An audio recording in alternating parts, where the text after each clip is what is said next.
नमस्कार, आप देख रहे हैं सिटी एक्सप्रेस। मैं हूं आपके साथ मेनका चौधरी और बुलेटिन की शुरुआत करते हैं 5 मिनट में 25 खबरों के साथ। लोकसभा चुनाव के तीसरे चरण के तहत देश भर में 117 सीटों पर कुल 66% मतदान। पहले दो चरण में 69.45% और 69.43% वोट डाले गए थे। इन 117 सीटों में 2014 के चुनाव में बीजेपी और उसके सहयोगी दलों ने 66 सीटें जीती थी। कांग्रेस और उसके सहयोगियों ने 27 सीटों पर कब्जा किया था। तीसरे चरण में यूपी की भी 10 सीटों पर मतदान। इन सीटों पर कई दिग्गज नेताओं के किस्मत दांव पर।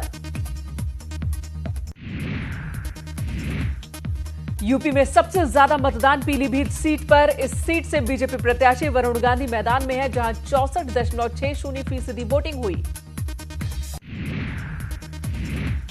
और तीसरे चरण में यूपी की 10 सीटों पर कुल मतदान 60.52%, जबकि पिछली बार इससे ज्यादा मतदान हुआ था। आगरा के लोकसभा सीट के बूथ संख्या 455 पर पुनर्मतदान होना है। पीठासीन अधिकारी की ओर से गलत बटन दबाने की वजह से 140 वोट डिलीट हो गए थे। आयोग ने 25 अप्रैल को रीपोलिंग का फैसला किया। मुरादाबाद में पुलिस ने दलित नेता चंदन सिंह को शांति भंग के आरोप में गिरफ्तार किया। बाद में छूटने के बाद मतदान के लिए पहुंचे तो पुलिस ने मतदान नहीं करने दिया। वाराणसी में पीएम मोदी 25 अप्रैल को जाने वाले हैं। पीएम के आगमन को देखते हुए मुस्लिम महिलाओं ने कमल की रंगोली बनाकर स्वागत की तैयारी शुरू कर दी। सीएम योगी आदित्यनाथ ने एक बार फिर से हिंदुओं को साधने के लिए बजरंगबली का नाम लिया। उन्होंने ललितपुर में कहा कि बजरंगबली के दर्शन से दूर हो रही हैं सभी बाधाएं। शाहजहांपुर की जनसभा में एसपी, बीएसपी और कांग्रेस पर केशव प्रसाद मौर्य का हमला। कहा, जो अपने पिता का नहीं हुआ वो जनता का क्या होगा।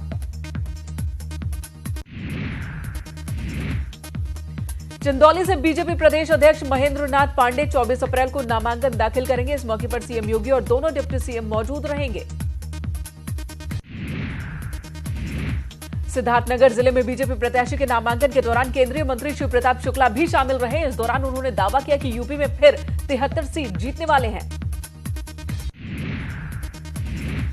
बीजेपी के महामंत्री और गोरखपुर क्षेत्र के प्रभारी पंकज सिंह ने न्यूज 18 से खास बातचीत की। कहा, गोरख क्षेत्र में सभी लोकसभा सीटों पर बीजेपी का झंडा लहराने वाला है।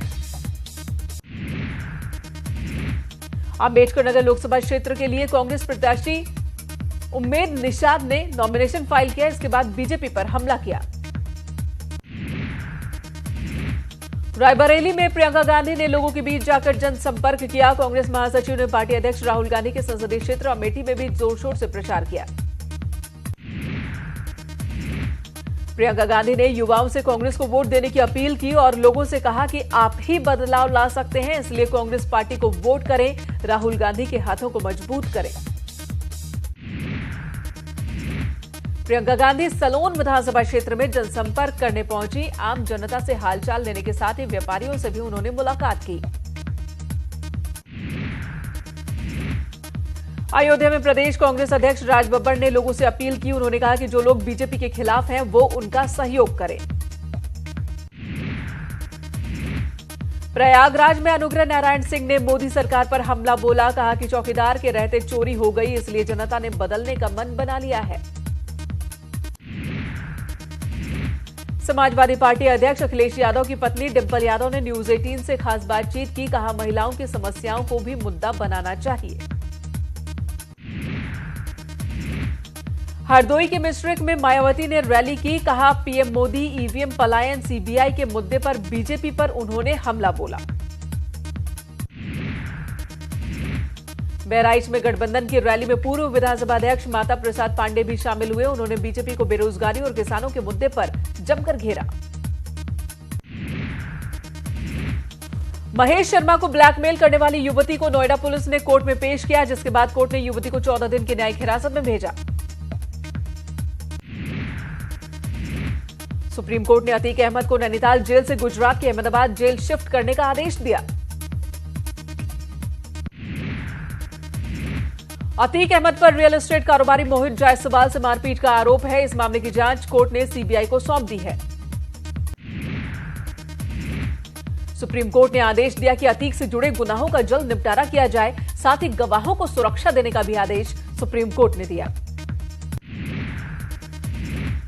श्रीलंका में आतंकी धमाके के संदिग्ध का सीसीटीवी सामने आया है। दरअसल रविवार को श्रीलंका में सीरियल ब्लास्ट हुए थे। इन आतंकी धमाकों में श्रीलंका में 200 से ज्यादा लोगों की मौत हो गई। मरने वालों में 9 भारतीय भी शामिल हैं। मथुरा में ट्रैक्टर पलटने से हादसा हुआ। हादसे में 3 लोगों की मौत हो गई, जबकि 3 लोग घायल हुआ। ग्रेटर नोएडा के नॉलेज पार्क इलाके में प्लास्टर का काम करने के लिए सैटरिंग गिर जाने से 3 मजदूर घायल हुए हैं। 2 की मौत की खबर। गाजीपुर के नंदगंज और पहाड़गंज इलाके में 2 हादसे हुए। 5 लोगों की मौत हुई। फिलहाल पुलिस जांच में जुटी है। इलाहाबाद हाईकोर्ट ने बीएचयू में एमसीए छात्र गौरव सिंह की हत्या के मामले में चीफ प्रॉक्टर की ओर से दाखिल याचिका पर सुनवाई करते हुए गिरफ्तारी पर रोक लगाई।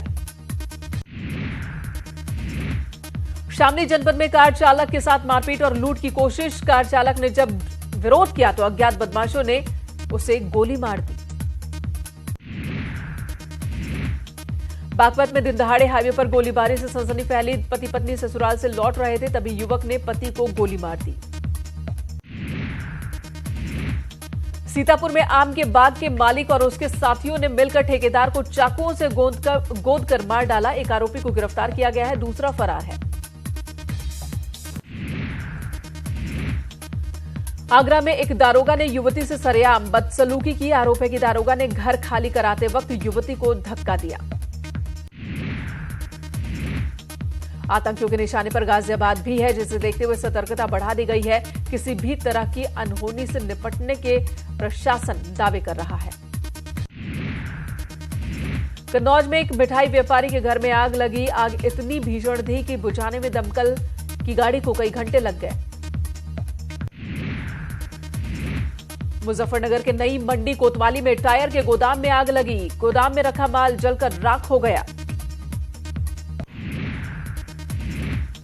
आगरा में एक घर की दूसरी मंजिल में आग लगने के बाद हड़कंप मच गया, जिसके बाद घर में फंसी महिला को दमकल कर्मियों ने बचाया। नोएडा सेक्टर 6 स्थित केनरा बैंक के फर्स्ट फ्लोर पर आग लगी। आनन फानन में पहुंची दमकल की करीब 4 गाड़ियों ने कई घंटे की मशक्कत के बाद आग पर काबू पाया। नोएडा में चलती कार में अचानक आग लग गई। देखते ही देखते कार जलकर राख हो गई। फिलहाल तस्वीरें आप देख रहे हैं। अलीगढ़ में शिक्षा पदाधिकारी के कार्यालय में घूसखोरी का वीडियो वायरल हो रहा है। इस मामले पर शिक्षा विभाग के आला अधिकारी कार्रवाई का भरोसा दे रहे हैं। कौशाम्बी में 65 साल के वृद्ध ने किसी युवती या फिर महिला से शादी नहीं की, बल्कि चंदन की लकड़ी से तैयार लड़की के पुतले से शादी की।